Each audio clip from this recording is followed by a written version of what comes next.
एक गांव के एक परिवार में बूढ़े माता पिता के साथ उनका बेटा, बहू व पोता रहते थे। बहू जब भी बूढ़े माता पिता को खाना देती, टूटे व गंदे बर्तनों में ही देती थी। इसकी जानकारी उसके बेटे व पति को नहीं थी, क्योंकि बेटा स्कूल जाता था और पति नौकरी के लिए बाहर जाता था। एक समय की बात है, जब पुत्र व पति की छुट्टियां होती है, तब वे घर पर ही रहते हैं और बच्चा भी खेलने बाहर नहीं जाता है। वे दूसरे कमरे में टीवी देख रहे थे। वो हमेशा की तरह बूढ़े माता पिता को खाना देकर आती है।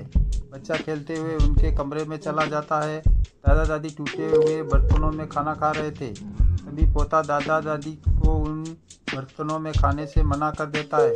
तब दादा दादी समझाते हैं कि बेटा, अब हमारा क्या है, हम तो इसमें ही खा लेंगे। तभी पोता कहता है कि दादाजी, आप लोग इन गंदे बर्तनों में खाओगे तो बीमार हो जाओगे। दादा दादी की आंखों में आंसू आ जाते हैं और उसे गले से लगा देते हैं। बच्चा दौड़कर कमरे में जाता है और पिता को बुलाकर लाता है। दादा दादी के खाने वाले बर्तन को दिखाता है। पिता भी दुखी हो जाता है और गुस्से में उसकी पत्नी को बुलाता है। पत्नी दौड़कर आती है और कहती है, मुझे क्यों बुलाया? तो पति कहता है, मेरे माता पिता को ऐसे बर्तनों में खाना देती हो। पत्नी ने कहा कि यह बर्तन साफ नहीं करते, मैं क्या करूं? पति ने कहा, तुम भी तो हो, साफ कर सकती हो। बच्चा बीच में ही अपनी माँ को कहता है कि बर्तन संभाल कर रखना, ताकि आप भी बूढ़े हो जाओगे तब आपकी बहू आपको भी इन बर्तनों में खाना देगी।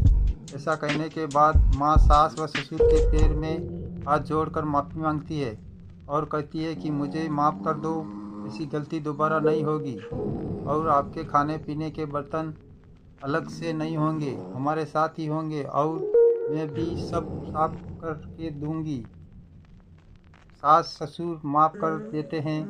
यह बातें सुनकर पति व पुत्र खुशी से झूम उठते हैं और पांचों जने खुशी खुशी रहते हैं। सभी साथ मिलकर खुशी खुशी साथ रहने से ही एक अच्छा परिवार बनता है। दोस्तों, इस कहानी से हमें यह प्रेरणा मिलती है कि हमें अपने लिए जैसा व्यवहार चाहिए वैसा ही दूसरों के साथ भी करें। धन्यवाद।